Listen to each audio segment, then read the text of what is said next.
Bismillahirrahmanirrahim. Alhamdulillahi rabbil alamin. Wassalatu wassalam ala ashrafil anbiya wal mursalin Sayyidina wa maulana Muhammadin wa ala alihi wa ashabihi ajma'in. Qala al-musannif al-imam hujjatul islam Abu Hamid Muhammad bin Muhammad al-Ghazali rahimahullah wa nafa'ana bi ulumihi fid darain. Bayanu majaril fikri.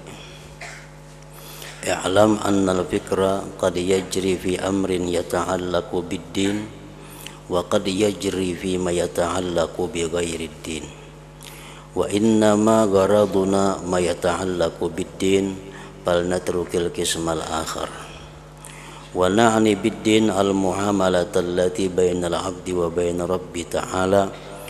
Fajami'u afkaril abdi imma an tata'allaka bil abdi wa sifatihi wa ahwalihi wa imma an tata'allaka bil ma'bud wa sifatihi wa af'alihi la yumkinu an yakhruja an hadzainil qismain wa ma yata'allaqu bil abdi imma yakuna nadharan fima huwa mahbubun 'inda rabbi ta'ala aw fima huwa makruh wa la hajata ilal fikri fi ghairi hadzainil qismain.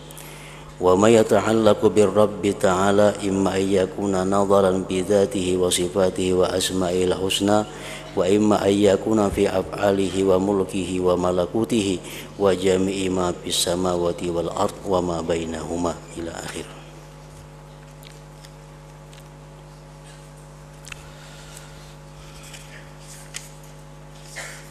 Makna kalamul Imam Al-Ghazali rahimahullah wa nafa'ana bi ulumi.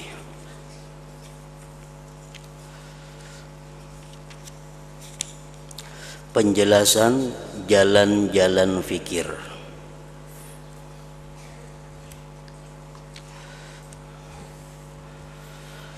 Ketahuilah bahwa pikiran kadang-kadang berlaku atau berjalan pada perkara yang berkaitan dengan agama. Pikiran kita kadang-kadang berputar, pikiran kita kadang-kadang berjalan memikirkan sesuatu yang berhubungan dengan agama.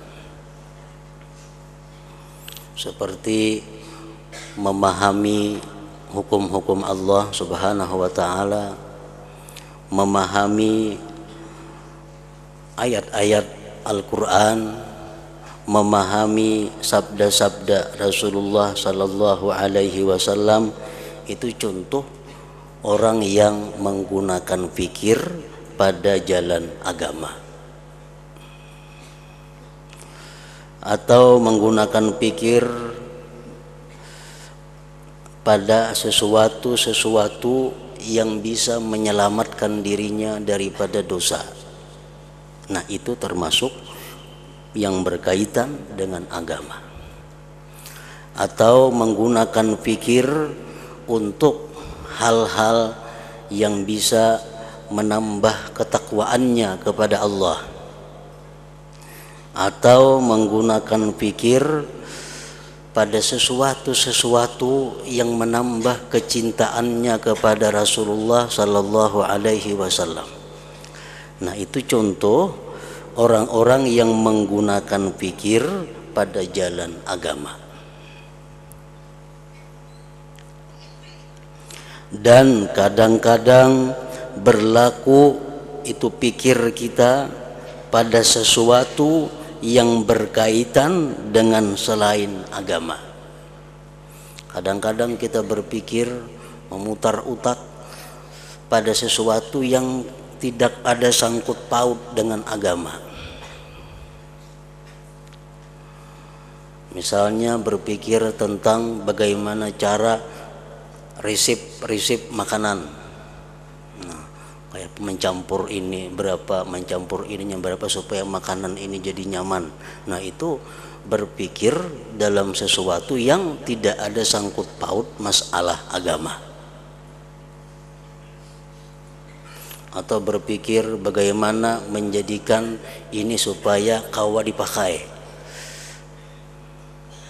atau berpikir malam ini aku akan makan apa, makan sate kah malam ini, ya sudah malam semalam, makan soto kah atau makan apa. Nah berpikir itu berpikir yang kadada sangkut paut dengan masalah agama. Dan hanya saja maksud kami adalah yang berkaitan dengan agama. Yang kita bicarakan, ujar Imamul Ghazali dalam kitab ini, adalah jalan-jalan fikir yang bersangkutan dengan masalah agama.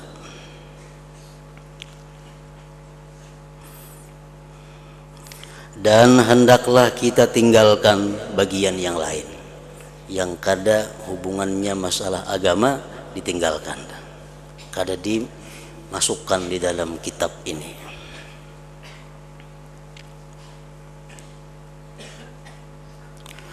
Dan kami maksudkan dengan agama adalah muamalah, hubungan antara hamba dan Tuhan yang Maha Tinggi.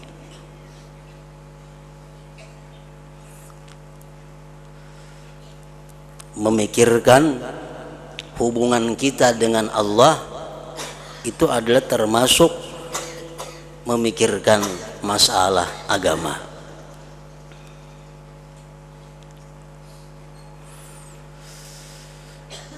Dan kami maksudkan dengan agama adalah muamalah, hubungan antara hamba dan Tuhan yang Maha Tinggi.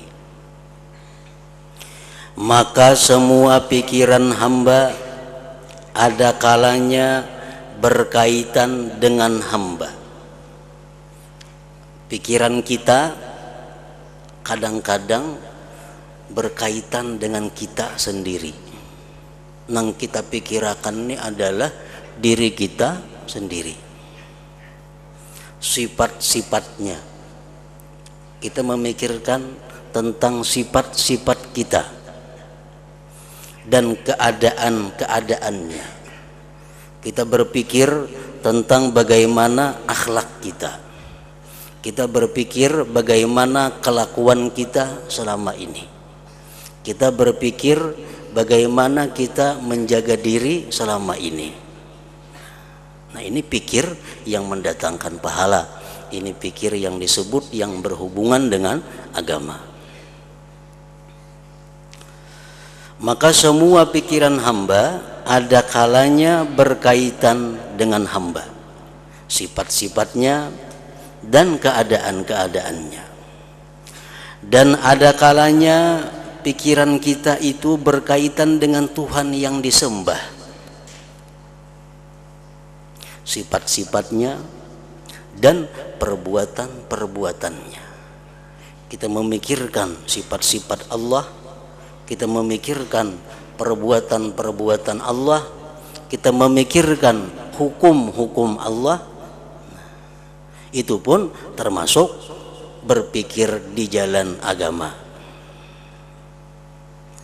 Nah, tidak mungkin keluar dari dua bagian ini. Bagian pertama kita memikirkan diri kita, bagian yang kedua kita memikirkan Tuhan yang kita sembah. Nah, jadi berpikir yang dikatakan termasuk dalam agama kada terlepas daripada dua tadi.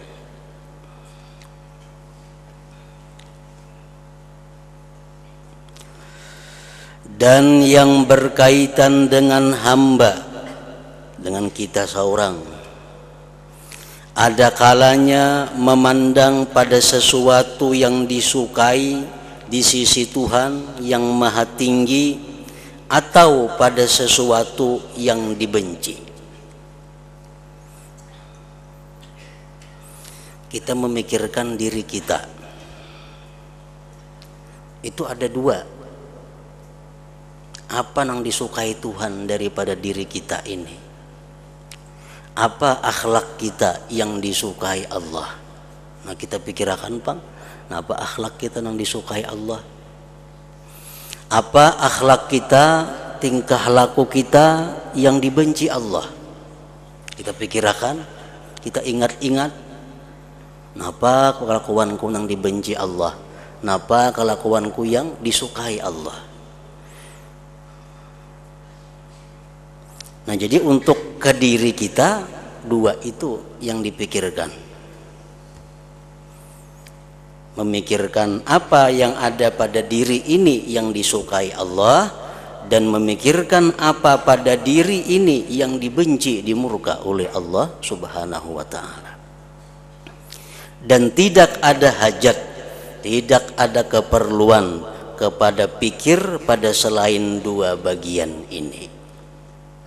Bagian yang dipikirkan untuk diri.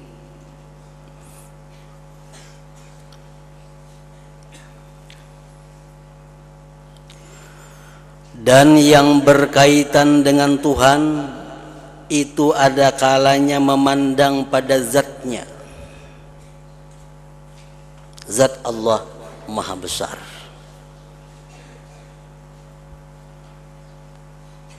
Daripada besarnya zat Allah sehingga kada mampu untuk dijelaskan. Karena maha besar. Sifat-sifatnya dan nama-namanya yang bagus, Asmaul Husna. Dan ada kalanya pada perbuatan-perbuatannya Allah, kerajaannya, malakutnya, dan semua yang ada di langit dan di bumi dan di antara keduanya. Nah, jadi untuk berpikir yang ditujukan kepada Allah, yang dipikirkan adalah sifat-sifatnya, nama-namanya yang bagus, kemuliaan kebesaran zatnya, perbuatan-perbuatannya, kerajaannya, dan makhluk-makhluk yang lainnya.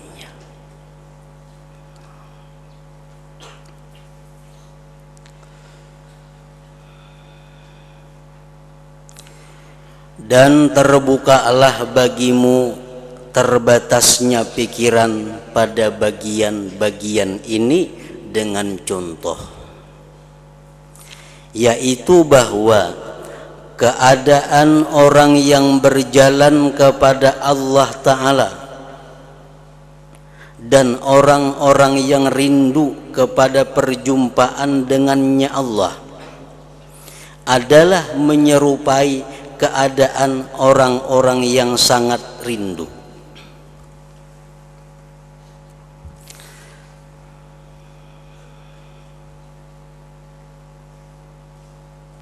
Nah, seorang salik itu disebut orang yang berjalan menuju Allah.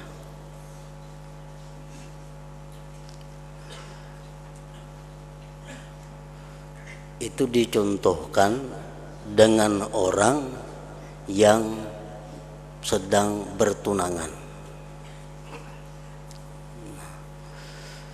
Jadi orang ini sudah melamar, sudah bertunangan, tinggal lagi menunggu harinya.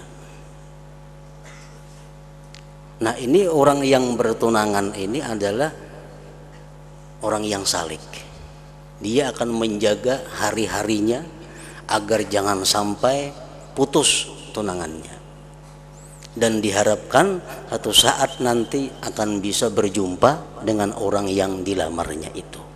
Nah, ini orang salikin.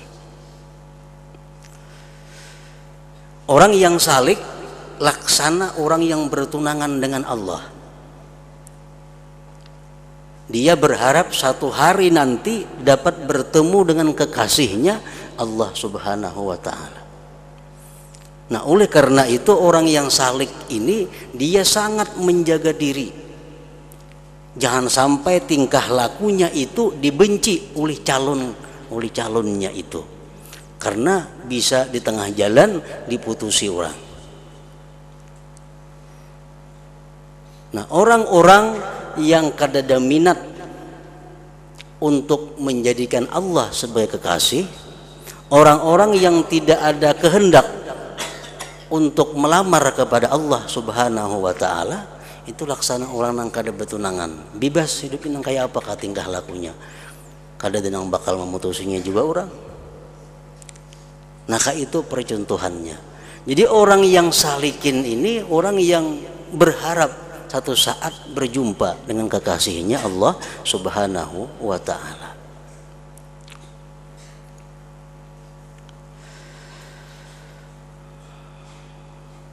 Bahwa keadaan orang yang berjalan kepada Allah Ta'ala dan orang-orang yang rindu kepada perjumpaan dengannya adalah menyerupai keadaan orang-orang yang sangat rindu. Maka hendaklah kita menjadikan orang yang rindu, yang mengikuti hawa nafsunya akan contoh kita. Maka kami berkata,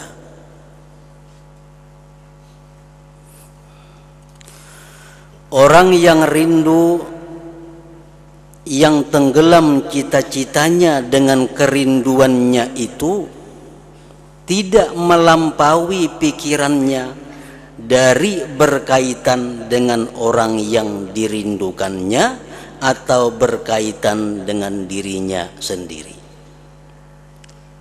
Orang yang merindukan seseorang, pikirannya hanya ada dua. Pertama, nang dipikirkannya orang yang dirindukannya. Yang kedua yang dipikirkannya adalah dirinya sendiri. Orang lain kada kau masuk pikirannya, karena cita-citanya, kerinduannya hanya terarah kepada seseorang.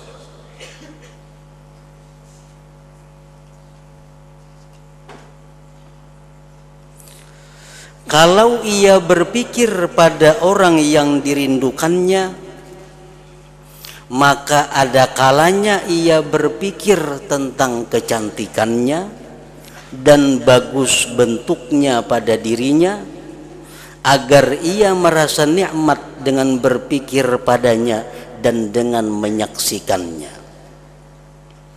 Dan ada kalanya ia berpikir pada perbuatan-perbuatannya yang halus, yang bagus, yang menunjukkan kepada akhlaknya dan sifat-sifatnya, agar demikian itu melipat gandakan kelezatannya dan memperkuat kecintaannya. Nah, kalau kita merindukan seseorang, bila kita memikirkan seseorang itu hanya dua pikiran kita. Pertama yang kita pikirkan adalah keelokannya, kebagusannya, jasmaninya. Yang kedua yang kita pikirkan adalah sopan santunnya, tata keramanya, kebaikan akhlaknya. Nah, itu sudah jelas. Dengan berpikir demikian itu akan merasakan kelezatan sesuatu, terutama di waktu akan menyaksikannya. Nah, orang merindukan si Fulan, belenya ingat lawan Fulan itu, nang diingatakannya keindahannya, kebaikan tingkah lakunya, itu dua perkara itu. Nah, kayak itu juga halnya orang-orang yang merindukan Allah Subhanahu wa ta'ala, pikirannya hanya dua, tentang kehebatan, kebesaran zat Allah Subhanahu wa ta'ala, tentang kehebatan sifat-sifatnya, perbuatan-perbuatannya Allah Subhanahu wa ta'ala.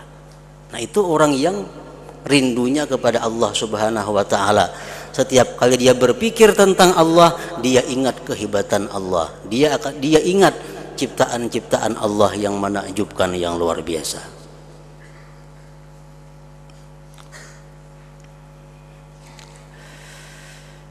Nah, kalau ia berpikir pada dirinya sendiri, orang yang merindukan nih, kalau ia berpikir tentang dirinya, maka pikirannya itu pada sifat-sifatnya yang dapat menjatuhkannya di mata orang yang dicintainya.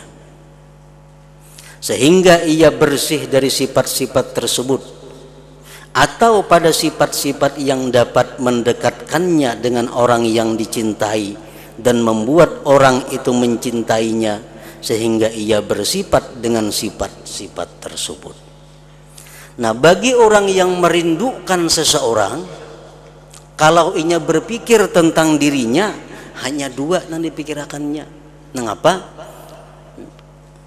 Memikirkan napa-napa perbuatanku nang maulah inya katuju.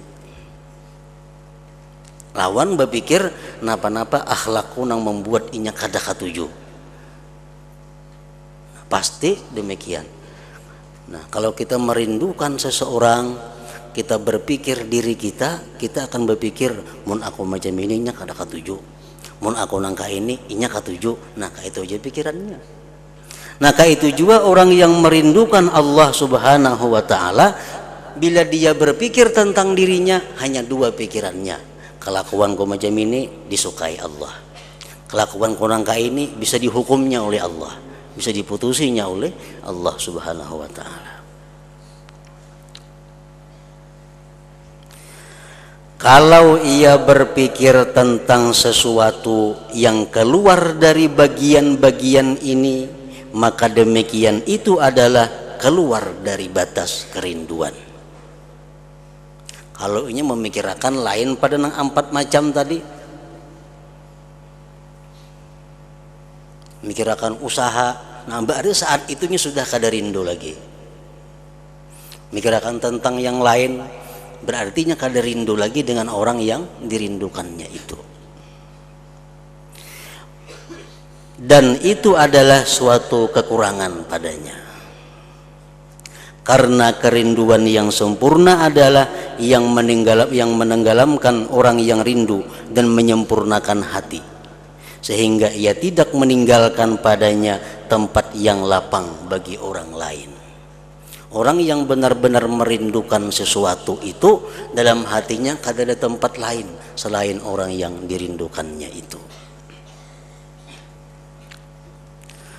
Nah, maka orang yang mencintai Allah itu semestinya bahwa ia seperti yang demikian, maka ia tidak melampaui pandangannya, pikirannya dari yang dicintainya. Orang yang mencintai Allah Subhanahu wa ta'ala, pikirannya hanya terbatas pada yang tadi. Bila dia ingat Allah, dia ingat kehebatan, keelokan, keindahannya. Bila dia ingat lawan dirinya, ia berpikir kayak apa cara supaya diketujui oleh Allah Subhanahu wa ta'ala.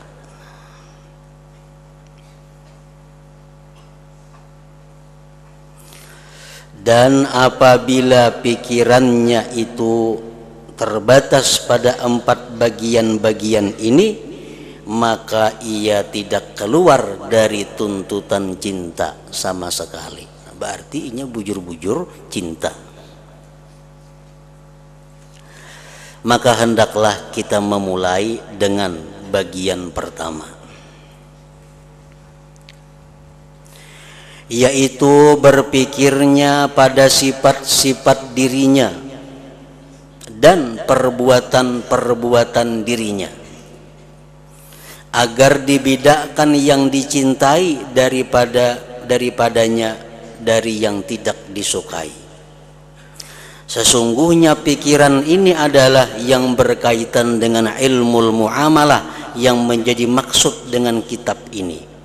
Adapun bagian yang lain maka berkaitan dengan ilmu mukasyafah. Kemudian tiap-tiap satu dari yang tidak disukai di sisi Allah atau yang dicintai itu terbagi kepada zahir, seperti perbuatan-perbuatan taat dan perbuatan-perbuatan maksiat, dan kepada batin seperti sifat-sifat yang menyelamatkan, ikhlas, syukur, tawakal, ridha, dan yang membinasakan yang tempatnya adalah hati, riya, sombong. Dan telah kami sebutkan uraiannya pada rubu' yang membinasakan dan menyelamatkan dan taat. Dan perbuatan maksiat itu terbagi kepada yang berkaitan dengan anggota-anggota tubuh yang 7. Anggota tubuh yang 7, 2 tangan, 2 kaki, mata, telinga, lisan. Nah, 7. Dan kepada yang dihubungkan kepada seluruh badan, seperti lari dari barisan perang, durhaka kepada kedua orang tua, berdiam di tempat yang haram. Itu contoh dosa yang seluruh tubuh. Kalau kita memandang yang haram, dosa mata. Berkata dusta, dosa mulut. Tapi kalau durhaka kepada orang tua, dosa seluruh tubuh. Dan wajib pada setiap yang tidak disukai bertafakkur pada 3 perkara. Nah, kita tadi mencintai, merindukan Allah Subhanahu wa ta'ala. Kita mencintai, merindukan Allah Subhanahu wa ta'ala. Nah, pikiran kita, kalau kita bujur-bujur cinta kepada Allah, pikiran kita itu yang pertama terarah kepada diri kita.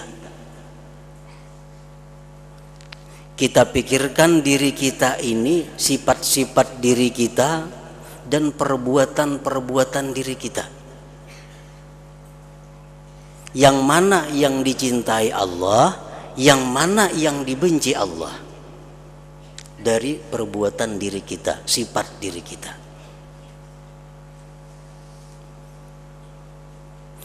Nah, apabila kita berpikir tentang yang tidak disukai Allah pada diri kita, kita ingat lisan kita ada bertutur yang haram.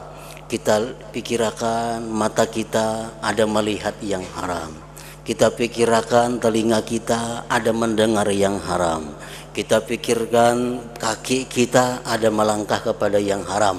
Nah, berarti banyak perilaku kita ini yang dibenci oleh Allah, orang yang kita rindukan itu.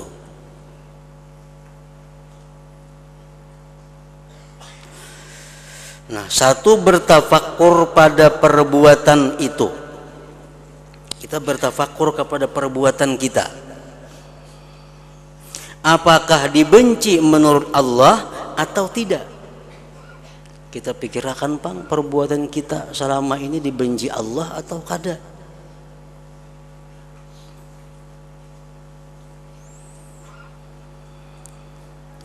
Karena banyak sekali sesuatu tidak tampak bahwa ia adalah dibenci, tetapi diketahui dengan penelitian yang halus.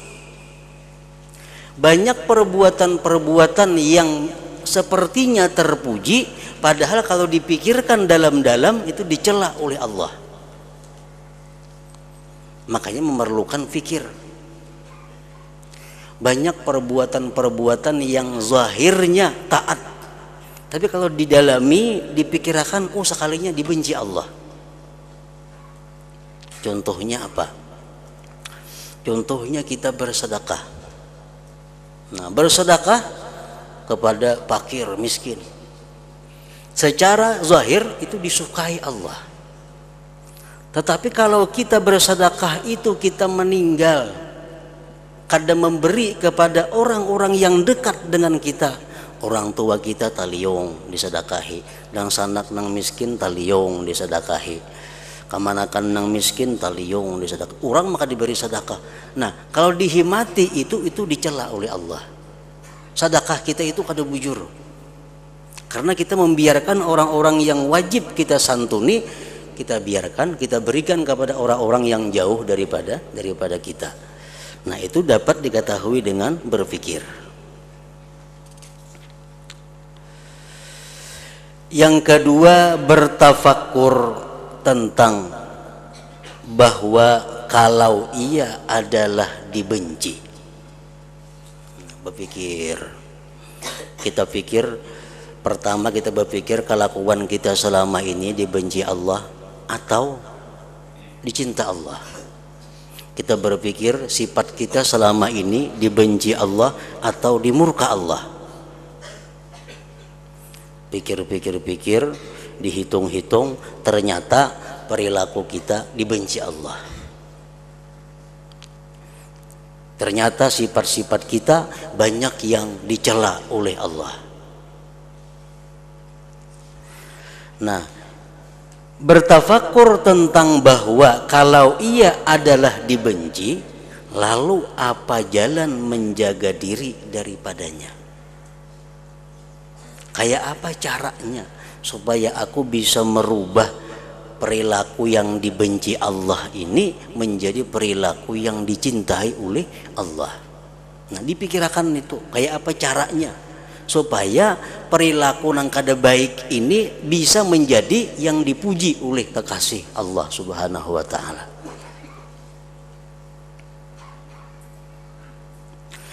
Yang ketiga, bahwa yang dibenci ini apakah ia bersifat dengannya sekarang? Perilaku nang dibenci Allah ini apakah saat ini ada pada diri kita? Nah, kalau saat ini ada pada diri kita, maka ia meninggalkannya. Tinggalkan itu, jangan lagi.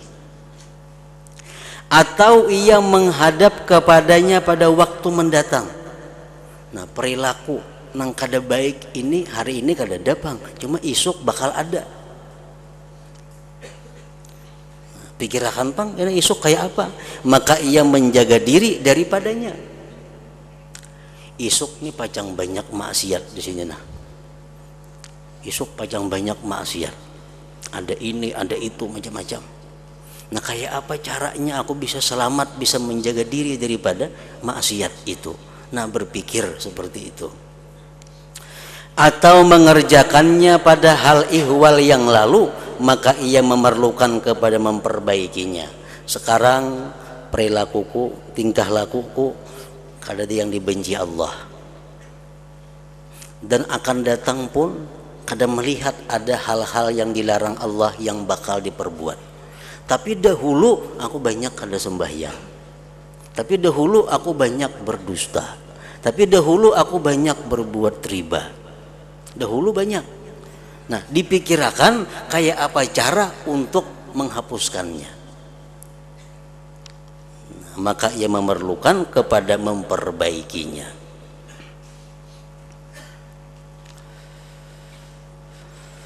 Nah, begitu pula masing-masing dari segala yang dicintai terbagi kepada pembagian-pembagian ini.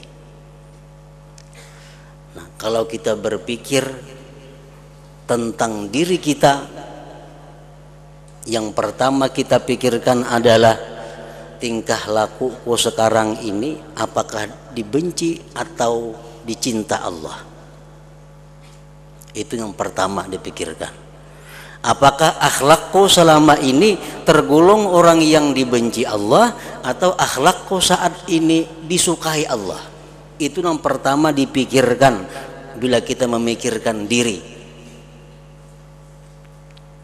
Oh, ternyata tingkah laku akhlakku ini banyak nang kada baik. Nah, bila sudah kita menetapkan bahwa tingkah laku kita banyak nang kada baik, itu kayak apa cara jalannya untuk memperbaiki. Nah,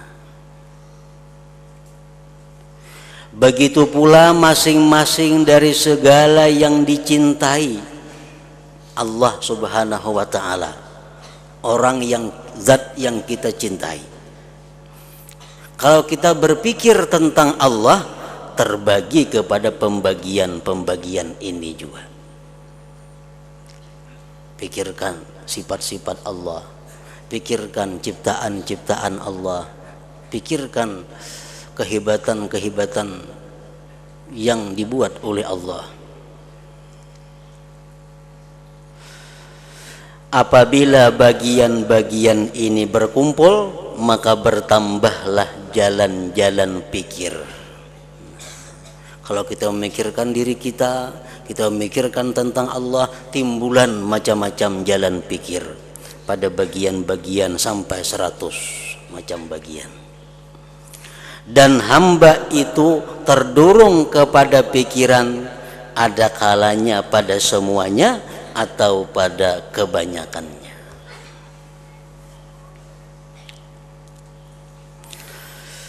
Dan penjelasan masing-masing pembagian ini panjang, tetapi bagian ini terbatas pada 4 macam, yaitu perbuatan taat, perbuatan maksiat, sifat-sifat yang membinasakan, dan sifat-sifat yang menyelamatkan. Pikirkan apa perbuatan taat yang bisa kita lakukan. Pikirkan perbuatan maksiat apa yang telah dilakukan. Pikirkan sifat-sifat nang kada baik apa nang ada dalam hati kita. Pikirkan sifat-sifat yang baik apa yang ada dalam hati kita. Nah, 4 perkara itu. Maka hendaklah kami menyebutkan contoh mengenai masing-masing macam agar dengannya murid membandingkan terhadap lainnya dan terbuka baginya pintu pikiran dan menjadi luas jalan baginya, yaitu pertama, macam yang pertama perbuatan maksiat. Semestinya bahwa manusia memeriksa pada setiap pagi hari akan semua anggota badannya yang 7 secara terperinci. Tuh, setiap pagi hari kita adakan waktu yuhasibu nafsah, menghisap akan dirinya, terutama anggota 7, kemudian badannya secara jumlah. Apakah ia pada waktu itu mengerjakan maksiat? Di waktu kita berpikir tadi, apakah kita ada saat ini mengerjakan maksiat? Maka ia meninggalkannya, tinggalkan maksiat itu. Atau melakukannya kemarin, semalam ada maksiat, maka ia memperbaikinya dengan meninggalkan dan penyesalan. Atau ia menghadap kepadanya pada siang harinya, maka ia bersiap-siap untuk menjaga diri dan menjauhinya. Nah, 3 pikiran itu.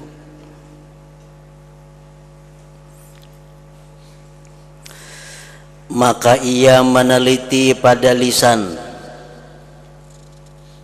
meneliti mulut, dan berkata, sesungguhnya lisan ini menghadap kepada ghibah, berdusta, menyucikan diri, memuji diri, menguluk-uluk orang lain, berbantah-bantahan, bersenda gurau, dan membicarakan pada sesuatu yang tidak berfaedah dan yang lain-lainnya dari hal-hal yang dibenci. Nah, ini dalam pemeriksaan lisan. Maka ia menetapkan pertama-tama pada dirinya bahwa perbuatan-perbuatan itu dibenci di sisi Allah Ta'ala. Ghibah dibenci Allah, dusta dibenci Allah, menguluk-uluk orang dibenci Allah. Nah, tetapkan dahulu dalam hati kita bahwa dusta, ghibah, memuji diri, menyambati orang itu dimurka Allah. Dan ia bertafakur pada dalil-dalil Al-Quran dan Al-Hadis atas kerasnya azab padanya. Kalau aku berdusta, membawaku ke neraka. Kalau aku ghibah, aku akan minta ampun kepada orang yang digibah. Kalau kada demikian, tobat kada diterima. Kemudian ia bertafakur tentang keadaan-keadaannya, bahwa bagaimana ia datang kepadanya dengan tidak mengetahui. nang diketahui ada sekian dosa yang dilakukan oleh lidah, belum nang kita kada tahu lagi. Kemudian ia bertafakur bagaimana ia menjaga diri daripadanya. Kayak apa caranya supaya jangan menggibah orang lagi? Kayak apa caranya supaya jangan lagi berdusta? Nah, dan ia mengetahui bahwa demikian itu tidak sempurna baginya kecuali dengan beruzlah dan menyendiri. Hendak kada menyambat orang lagi, hendak jangan berdusta lagi, hendak kada maulu-ulu orang lagi. Jalan yang pertama adalah mengasingkan diri. Oh, kada kawa mengasingkan diri, kada kawa. Atau ia tidak duduk-duduk kecuali dengan orang yang saleh, yang bertakwa, yang ingkar kepadanya manakala ia berbicara dengan yang tidak disukai Allah. Nah, kalau kada kawan menyendiri, ayo bakawan, cuma cari kawan nang takwa, cari kawan nang bisa menagur kita kalau kita salah. Kalau tidak, kada ada kawan nang macam itu, maka ia meletakkan batu di mulutnya supaya jangan berpandir apabila ia duduk dengan orang lain, sehingga yang demikian itu mengingatkannya. Maka begitulah tafakur pada upaya penjagaan diri. Nah, pikirkan kayak apa cara supaya bisa menjaga mulut. Dan ia bertafakur tentang pendengarannya, bahwa ia mendengarkan dengannya kepada gibah, dusta, perkataan yang berlebihan, kepada permainan dan bid'ah. Mengata bid'ah dosa, mengucap gibah dosa, kita mendengarkan sama dosanya. Dan bahwa yang demikian itu didengarnya dari Zaid dan Umar umpamanya. Aku bila tak kawan Zaid hingga menyambut orang Zaid itu, bila tak kawan Umar hingga ketujuh maulu-ulu orang. Nah, kayak apa caranya supaya jangan umpat lagi mendengari macam itu? Dan bahwa ia menjaga diri daripadanya dengan mengasingkan diri atau dengan melarang perbuatan munkar. Pilih dua, munnya kawa menagur inya bila bakawan kawane, bila kada kawa putus, jangan bakawan lagi lawan inya. Maka manakala yang demikian telah terjadi, maka ia berpikir tentang perutnya, bahwa ia maksiat kepada Allah padanya dengan makan dan minum. Ada kalanya dengan banyaknya makan dari makanan yang halal, karena sesungguhnya yang demikian itu adalah dibenci di sisi Allah dan menguatkan syahwat yang menjadi senjata syaitan musuh Allah. Dan ada kalanya dengan makan makanan yang haram atau yang syubhat. Berpikir masalah makanan, ini makanan kayak apa caranya supaya aku makan ini nang halal, kayak apa caranya supaya aku ini jangan makan yang haram. Nah, maka ia meneliti dari mana makanannya, pakaiannya, tempat tinggalnya, usahanya, dan apa usahanya. Dan ia berpikir tentang jalan yang halal dan tempat-tempat masuknya. Kemudian ia berpikir pada jalan upaya dalam berusaha dengan yang halal dan menjaga diri dari yang haram. Nah, berpikir kayak apa cara mendapatkan sesuatu yang halal, itu pikiran yang dipuji. Dan ia menetapkan kepada dirinya bahwa segala ibadah semuanya adalah hilang beserta makan makanan yang haram. Kalau di perut kita ada makanan yang diharamkan Allah, apapun ibadah yang kita lakukan itu adalah hilang sia-sia. Dan bahwa makan makanan yang halal adalah dasar semua ibadah seluruhnya. Dan bahwa Allah Ta'ala tidak menerima salat hamba yang pada harga pakaiannya itu terdapat 1 dirham yang haram, sebagaimana disebutkan dalam hadis.